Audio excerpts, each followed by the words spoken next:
L'histoire de Joseph met en lumière les conséquences dramatiques de la jalousie. Pour nous aider à comprendre cette réalité, nous avons écouté la voix de nos experts. Mais quel regard portez-vous de cette affaire? Cette histoire révèle une relation profonde des valeurs humaines. Les pères qui ont laissé la jalousie prendre le dessus sur l'amour et la fraternité. Aujourd'hui encore, nous observons des situations similaires lorsque certaines personnes cherchent à écarter et à discréditer celles qui le réussissent. Dans les écoles, les familles et les entreprises, l'envie peut pousser à des comportements injustes. Cette affaire nous rappelle que le respect de l'autre doit toujours primer sur la humanité. Merci, maître. Derrière de nombreux actes de jalousie se cachent souvent des questions matérielles. Madame la psychologue, comment expliquer ce phénomène?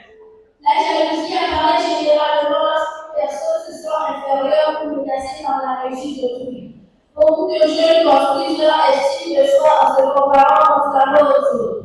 Les réseaux sociaux accentuent encore davantage cette tendance. Lorsqu'on oublie sa propre valeur, le succès des autres devient difficile à supporter. La véritable solution consiste à apprendre à reconnaître ses qualités et à développer sa conscience personnelle.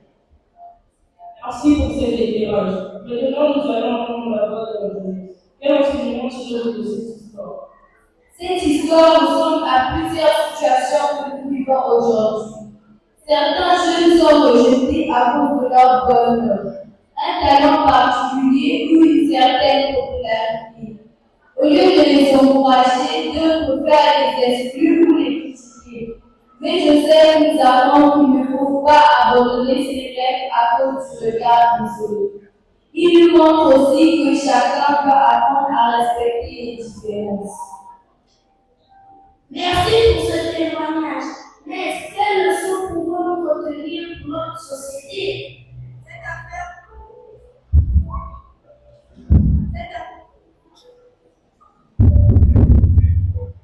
Cette affaire nous rappelle que toutes les personnes doivent persister pour éviter les respect mutuel. La réussite d'une personne ne doit jamais être considérée comme une menace. Chacun possède ses propres talents et ses propres parcours. Lorsque la jalousie s'installe, elle détruit la confiance et facilite les relations. À l'inverse, lorsque nous apprenons à nous réjouir du succès des autres, nous construisons une communauté forte et plus unie. Merci, maître. Madame la psychologue, un dernier conseil pour nos jeunes téléspectateurs. Je voudrais encourager chaque jeune à ne pas mesurer sa valeur en fonction des autres. Chacun avance à son rythme et possède des capacités uniques. La comparaison permanente produit souvent de la frustration ou du découragement. Apprenez à célébrer vos progrès même lorsqu'ils sont modestes.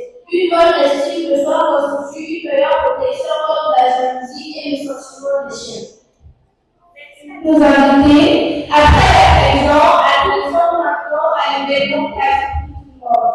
Vous êtes servi de pardonner à ceux qui vous avez fait du mal.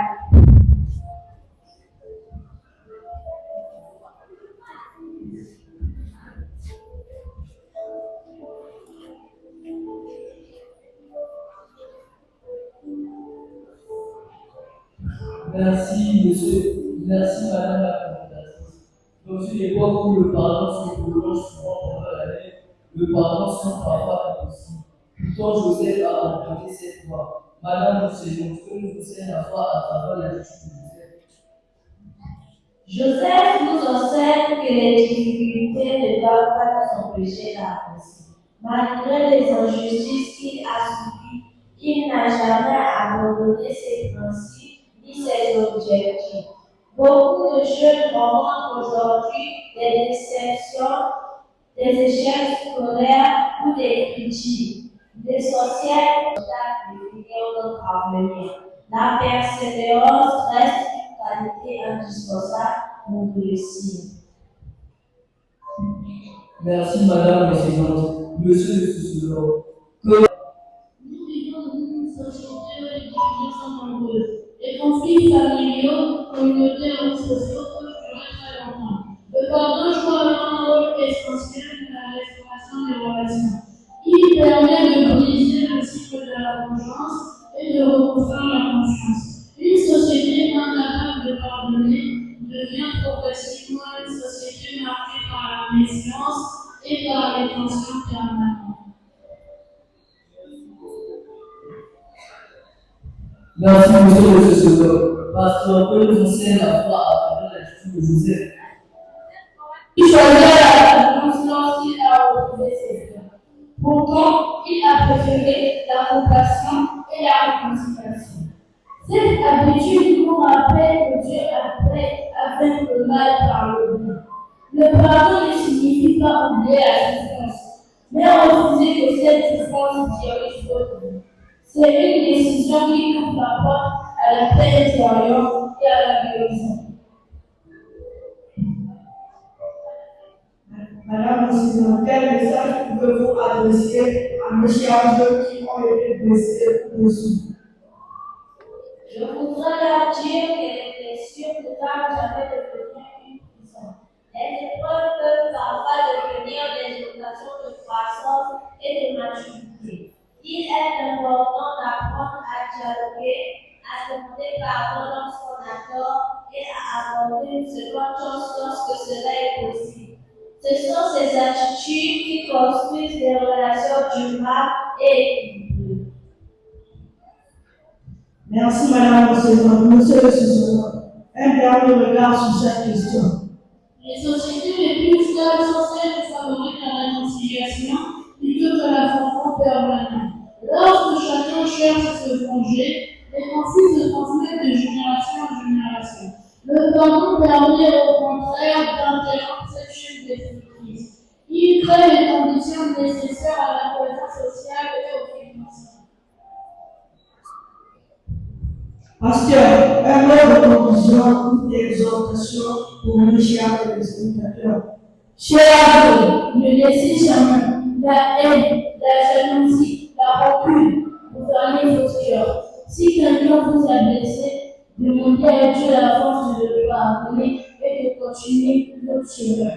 Comme Joseph, choisissez de transformer vos blessures en témoignages de victoire. Souvenez-vous que celui qui pardonne n'est pas faible. Il est simplement plus fort que sa prière. Demandez à Dieu de vous aider à marcher dans la paix et la sagesse. L'histoire de Joseph traverse les siècles parce qu'elle ressemble encore à notre réalité. La jalousie continue à détruire les relations, le pardon continue à les restaurer. À travers cette histoire, chacun est invité à examiner son propre cœur et à choisir le chemin de la paix. Merci à toutes et à tous de nous avoir suivis. Rendez-vous lors d'une prochaine édition de ce journal entourant les événements concernant Joseph. À très bientôt.